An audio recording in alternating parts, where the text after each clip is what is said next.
हमारे YouTube channel एकता समाचार को सब्सक्राइब कीजिए, शेयर कीजिए, बेल के बटन को दबाएं और हमारी नई नई खबरें देखें। धन्यवाद। एग्जिट पोल के पहले एडिटर पोल और कौन जीतेगा 23 का पहला संग्राम। राजस्थान में सत्ता का घमासान हो रहा है साहब, बताइए इसके बारे में। हमारे बीच एडिटर चंद्रजी व्यास हमारे बीच है, जो एकता समाचार के माध्यम से बताए कि 2023 के चुनाव एग्जिट पोल के पहले एडिटर पोल। सर बताइए। पहले तो एकता समाचार के सभी दर्शकों को मेरी तरफ से प्रणाम, जय श्री राम। कहने की बात तो ये है कि जैसे निर्वाचन विभाग जो है वो हर साल नित्य नए प्रयोग करता है कि वोटिंग परसेंटेज बढ़ सके, और उसका हम देख भी रहे हैं कि हर साल जो निर्वाचन विभाग और यहाँ का स्थानीय प्रशासन के प्रयासों से हर साल वोटिंग परसेंटेज बढ़ रहा है। और इस बार भी बम्पर वोटिंग डूंगरपुर जिले में हुई है, खासकर 84 विधानसभा क्षेत्र में सर्वाधिक वोटिंग हमको देखने को मिली है। वोटिंग के दौरान मैं भी कई बूथों पे घूमा था और जो ये देखने में आया कि और भी यदि कुछ प्रयास किए जा सकते हैं, क्योंकि इस बार देखने में आया कि लोगों का रुझान मतदान के प्रति दिखा और लंबी कतारें सुबह से ही हमको देखने की मिली थी। सुबह से शाम तक जो पोलिंग स्टेशन है वहाँ पर लंबी कतारें देखने को मिली। यदि और भी कुछ प्रयास किए जाते हैं निर्वाचन विभाग की ओर से, पोलिंग बूथ बढ़ाने के जैसे प्रयास किए जाते हैं, तो मैं मानता हूं कि ये पोलिंग को अपन और अधिक बढ़ा सकते हैं। पिछले आने वाले विधानसभा चुनाव में यदि पोलिंग स्टेशन, पोलिंग बूथ यदि बढ़ाए जाते हैं तो मेरा मानना है कि ये जो पोलिंग का आंकड़ा है डूंगरपुर जिले में वो इससे भी ज़्यादा जा सकता है। तो निर्वाचन विभाग हम इस बात की ओर ध्यान दे तो बेहतर होगा। हालांकि हर दफ़ा हमारा वोटिंग परसेंटेज बढ़ रहा है। ये अच्छी बात है कि डूंगरपुर की जनता वोट को लेकर, अपने मतदान को लेकर के बहुत ही जागरूक है। राजस्थान में 75% मतदान सबसे ज़्यादा रहा और डूंगरपुर की चारों सीटों पर 72% रहा। ये बढ़ने का क्या कारण रहा साहब? मैं कह रहा हूँ ना, डूंगरपुर जिले में इस बार मतदान को लेकर काफ़ी उत्साह था, और जैसे जैसे जितनी पार्टियां बढ़ेंगी वैसे वैसे भी मतदान का प्रतिशत बढ़ता है, क्योंकि उनके लोग होते हैं मैदान में जो वोटर्स को घर से निकाल कर लाकर पोलिंग बूथ तक पहुंचाते हैं। और ख़ासकर जो निर्वाचन विभाग पिछले चुनाव से 1 महीना पहले ही जो तैयारियां शुरू कर देता है, तो वो भी लोगों को जागरूक करने के लिए स्वीप जैसे कार्यक्रम चलाते हैं और लोगों को जागरूक करने के लिए जो अभियान चलाते हैं, वो भी मतदान बढ़ाने का एक बहुत बड़ा कारण है। और इस बार डूंगरपुर में उत्साह भी खासा था लोगों में मतदान को लेकर। इस कारण से मैं मानता हूं कि न सिर्फ डूंगरपुर में बल्कि राजस्थान में मतदान का प्रतिशत बढ़ा है। 72% मतदान होता है राजस्थान में, तो कौन सी पार्टी को फायदा होता है? देखिए, मतदान बढ़ने से फ़ायदा या नुकसान तो हम नहीं देख सकते, लेकिन जो विश्लेषण हम भी सुनते रहते हैं या देखते रहते हैं कि अधिक मतदान हुआ तो इस पार्टी को फ़ायदा होता है, कम मतदान होता है तो वो सरकार के प्रति नाराज़गी जैसा रुख नहीं रहता, अधिक मतदान रहता है तो सरकार के प्रति नाराज़गी हो सकती है। ऐसे बातें आती हैं, लेकिन मतदान किसकी तरफ गया हो तो अंतिम परिणाम तो 3 तारीख को ही आएगा कि क्या रिज़ल्ट रहे।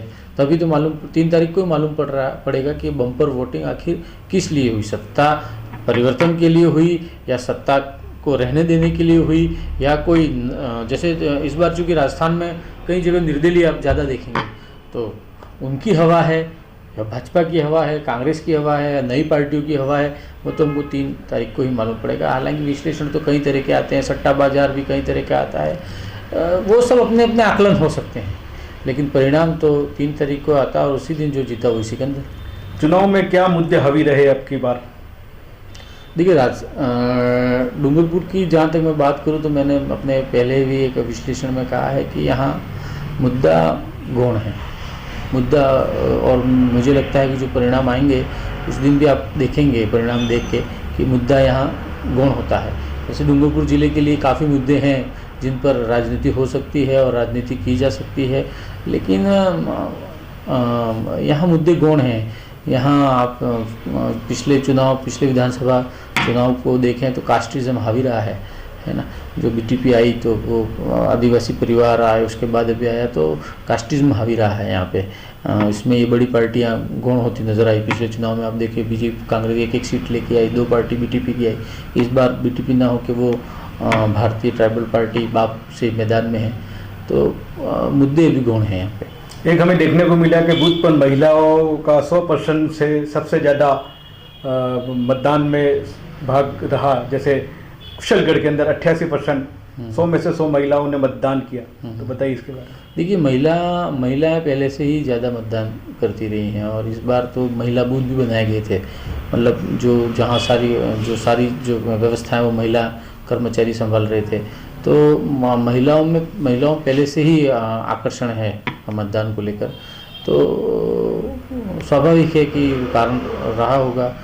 वैसे चूँकि पुरुष तो देखिए यहाँ मैंने पहले भी बताया है कि लेबर के लिए हैं, नौकरी के लिए हैं, कई लोग बाहर जाते हैं, महिलाएं तो घर पे ही रहती हैं।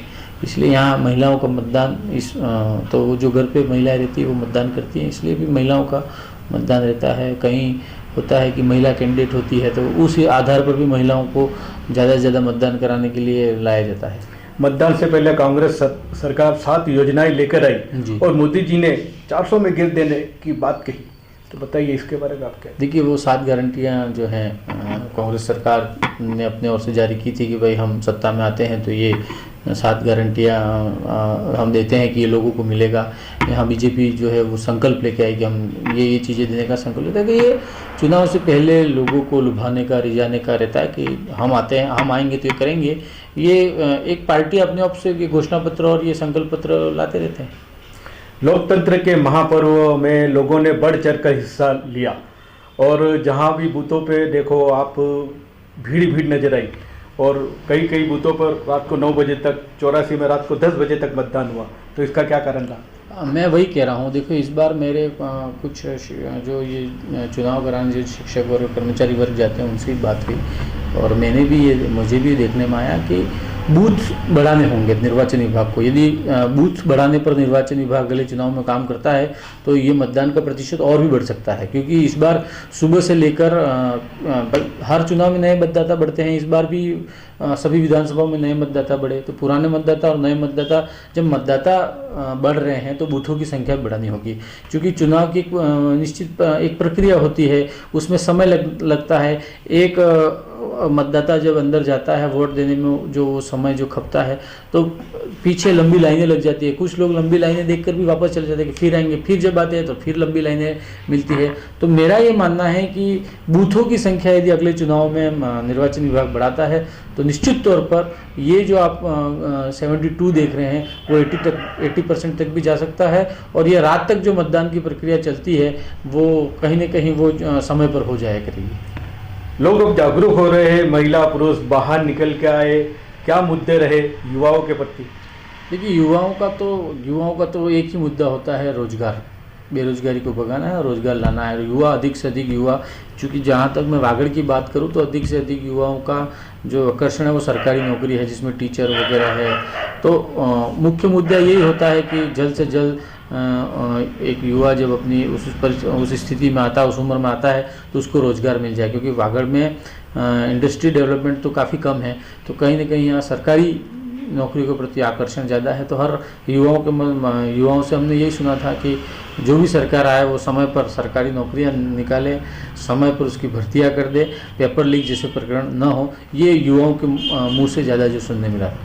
कांग्रेस पार्टी ने प्रियंका को लाई और भाजपा ने मतदान के 3 दिन पहले लाई, तो क्या कहते हो आप इसके लिए? प्रियंका जब यहाँ आई पहली बार सागवाड़े में, देखिए, गांधी परिवार का हर बड़ा नेता वाकड़ में सभा कर चुका है। पहले सोनिया जी ने की और जिस मैदान में प्रियंका गांधी ने सभा की उसी मैदान में पिछले विधानसभा चुनाव में राहुल गांधी सभा कर चुके थे। और यही देखते हो क्योंकि प्रधानमंत्री नरेंद्र मोदी की पहले मानगढ़ और बेणेश्वर में सभाएं हो चुकी थी, तो इस बार भारतीय जनता पार्टी ने भी ये सोचा कि इनको सागवाड़ा में लाते हैं तो वो पूरे डूंगरपुर जिले और आसपास की सीटों पर उनके भाषण का प्रभाव पड़ेगा। और मैं खुद उनकी रैली में मौजूद था, तो जो आप भी थे, तो जो उनका पीएम नरेंद्र मोदी के प्रति जो लोगों का आकर्षण था वो आपने और हमने भी देखा है। तो कहीं ना कहीं इससे माहौल भारतीय जनता पार्टी के पक्ष में बनाने के लिए भारतीय जनता पार्टी की ओर से प्रधानमंत्री की और कांग्रेस ने अपने पक्ष में माहौल बनाने के लिए प्रियंका गांधी की सभाओं का आयोजन कराया है। मतदान के 3 दिन पहले मोदी प्रधानमंत्री का भी बहुत बड़ा एक कार्यक्रम आपके सागवाड़े में रहा, तो बताइए क्या लोगों का जो रुझान था कांग्रेस पार्टी के प्रति या कोई किसी पार्टी के प्रति, और मोदी आने से इतनी भीड़ नजर आई सागवाड़ा के अंदर, क्या कारण रहा?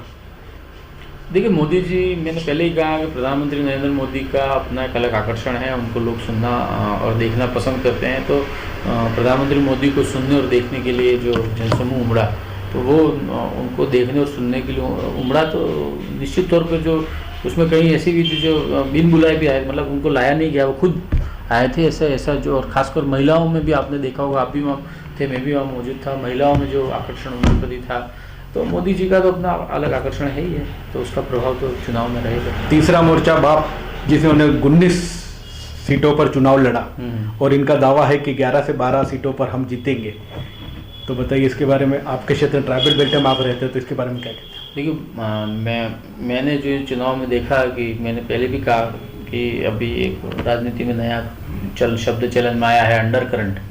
तो बाप वालों के लिए अंडर करंट का शब्द का इस्तेमाल मैं भी करता हूं कि कांग्रेस और भारतीय जनता पार्टी का प्रचार प्रसार अभियान तो सबके सामने था, मोदी जी, प्रियंका जी की बड़ी बड़ी सभाएं थी, लेकिन कहीं न कहीं बाप का अंदर करंट चला है और कहीं न कहीं मजबूती के रूप में उन्होंने अंदर ही अंदर अपने समाज में काम किया है। और निश्चित तौर पर हो सकता है 3 तारीख को चौंकाने वाले परिणाम भी आए, हो सकता है उनकी बात सही भी साबित है। यदि उनके वाकई उनकी समाज ने इस बार भी उनका साथ दिया है, यदि दिया है, तो उनके पक्ष में भी परिणाम आ सकते हैं।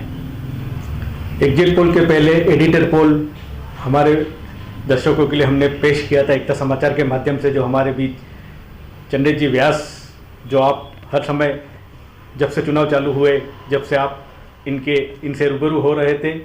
अगली कड़ी में फिर हम आपको 3 तारीख को लेके चलेंगे, और इसके पूर्व में 30 तारीख जो चुनाव एक जगह रह गया है वो चुनाव हो जाता है। इसके बाद फिर 1 तारीख को एक समाचार अपना एग्जिट पोल आपके सामने पेश करेगा। तब तक के लिए हमें इजाज़त दीजिए। धन्यवाद।